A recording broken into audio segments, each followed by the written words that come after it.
Hey guys, welcome back. And guess what I learned how to do?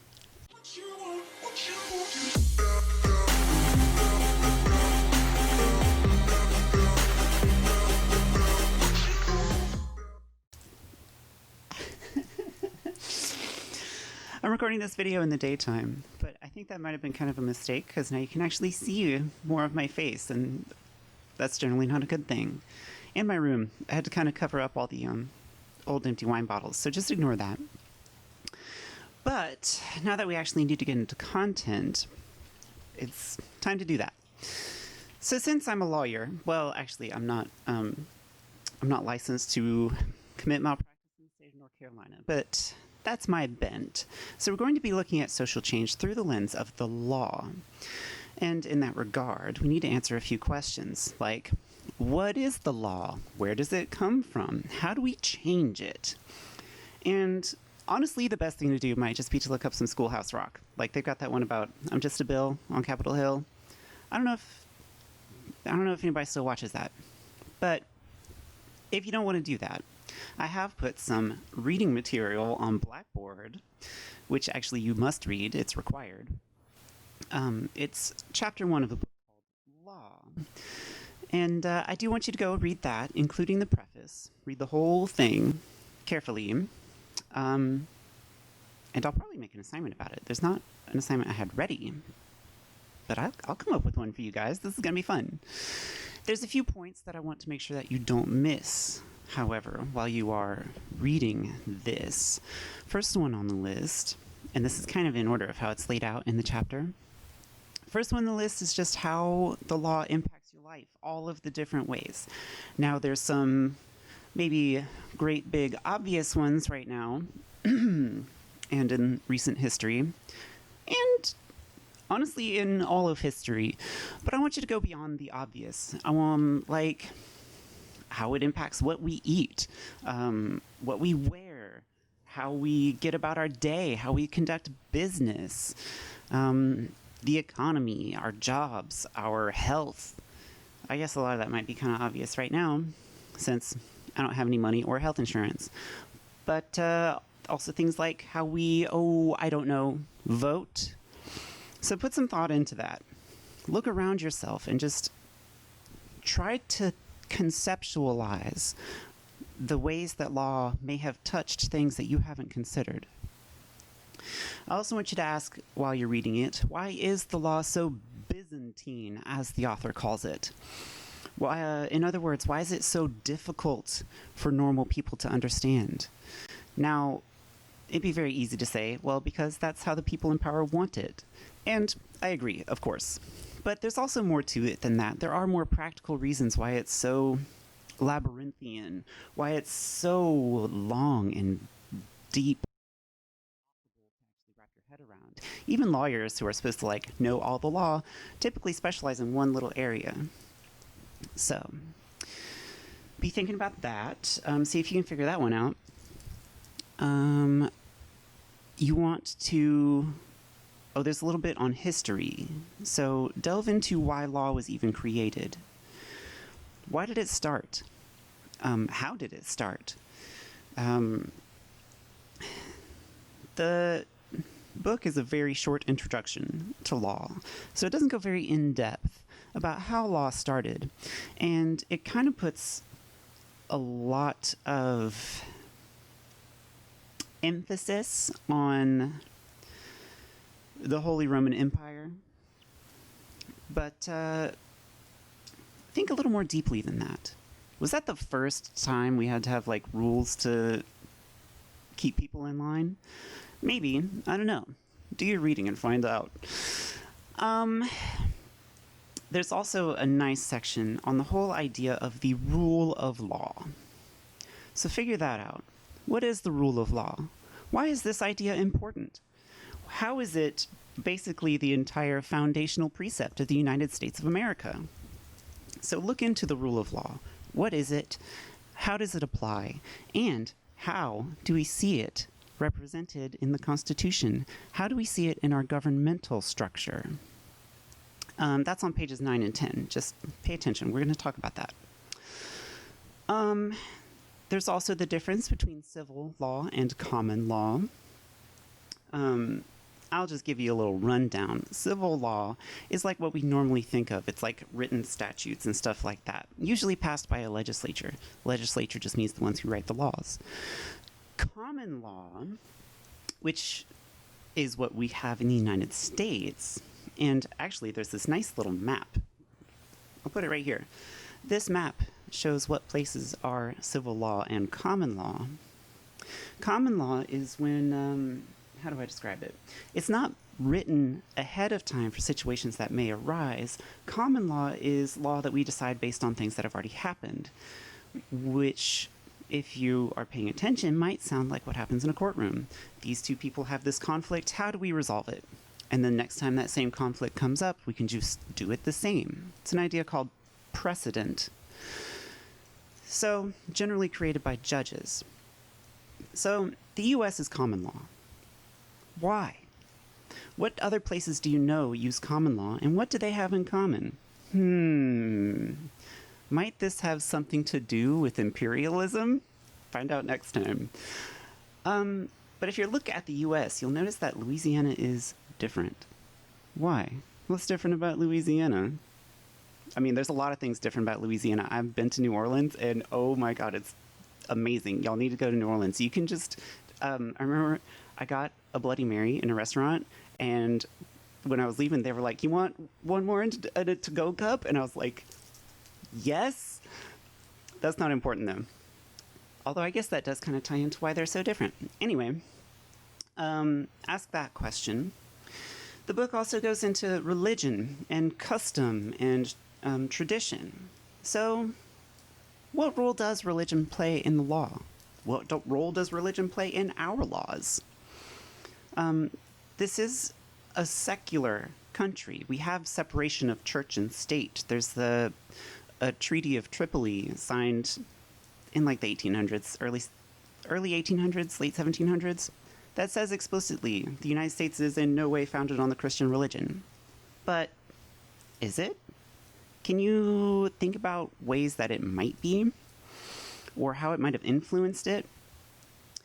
And also ask yourself, what kind of trouble might that cause for somebody who doesn't follow the Christian religion? The book then goes into what purposes the law serves, and talks pretty generally about order and justice. So, how? Why? What is meant by order and justice? What do they mean to you?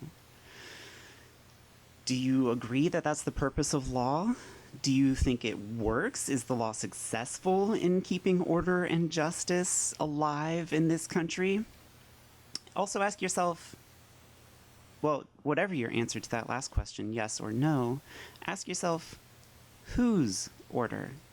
Whose justice? How do we define those terms anyway? And lastly, I want to talk about the sources of law in our country. There's a little bit on that in the book, of course, but generally you may have heard the terms legislative, executive, and judicial. And this ties into what I was talking about with rule of law. Checks and balances, right? Oh, shit, spoiler. All right, well, legislative would be like Congress, the House of Representatives and the Senate, which, let me just put a picture of them up right here real quick. This is not all of them, but see if you can notice something. Next, we have the executive branch. That's the president and all of his executive agencies. Now, it's not like just the one person at the top. They have all kinds of stuff. The FDA, the DEA, the DOJ. These all fall under, the FCC. Those all fall under the purview of the executive branch. They're the ones who actually enact the laws that the legislature creates. So, let me just put up a picture of our past presidents right here. And there's Obama right there. That's great.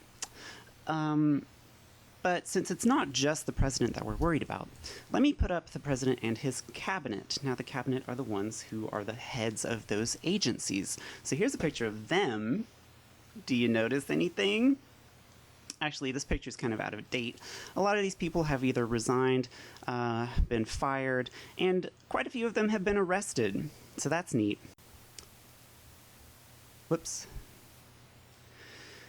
And you may have noticed that the theme I'm getting at is this is almost entirely old white men.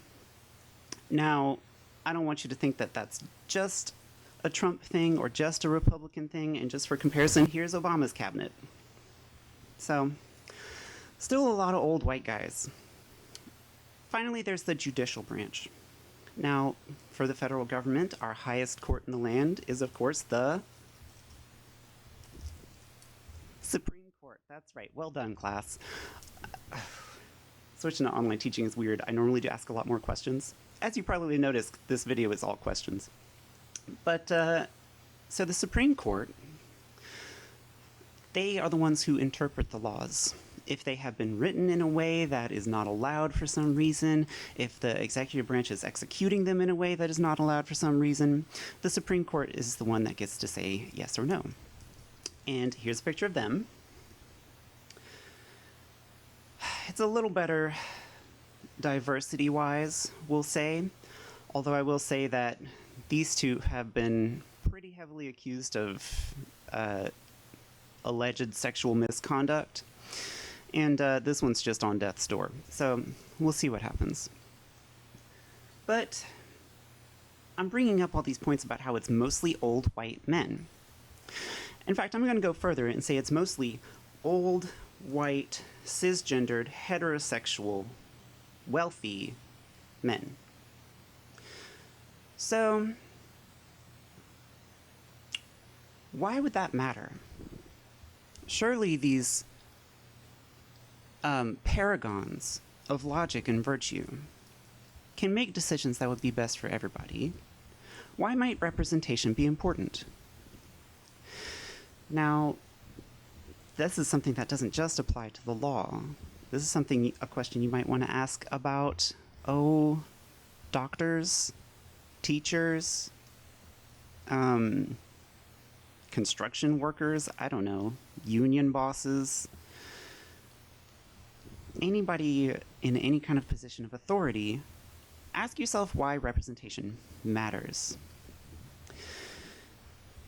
But, yeah. I think that's enough for this video. So I would like you to go to that reading, read it, ask yourself those questions during, and I'm going to post a nice little assignment. I'm not sure what, though, actually.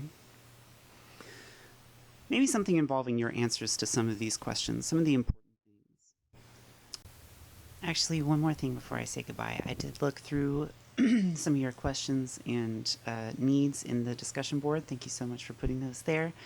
And a very common theme that I saw was a need for very clear instruction on assignments, and a lot of concern around when assignments will be due.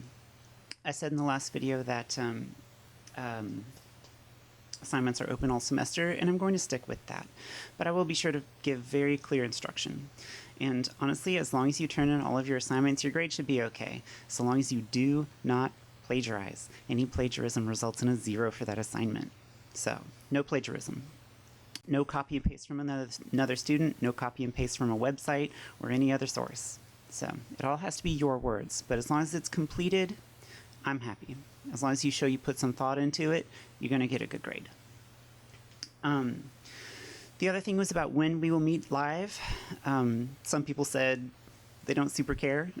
They like just having the materials and being able to do it themselves. A lot of people said it was vital to their success as a student. So there was kind of a split between people who preferred afternoon and evening and people who needed it to be earlier in the day. So what I'm thinking is maybe I'll do 2 live sessions a week, one in the morning and one in the evening. So maybe like Wednesday mornings and Thursday evenings. And I can try to post videos by Monday. I'm going to try my best to stick to this schedule. And we can, of course, adjust it and work on it as we go through the semester. So let's have that as a rough plan. And I'll send an email about that as well. So, yeah, just wanted to add that before I say goodbye. So, that's it. Bye. But that's all for now. So, I hope you enjoyed the video, and I will see y'all later. Bye.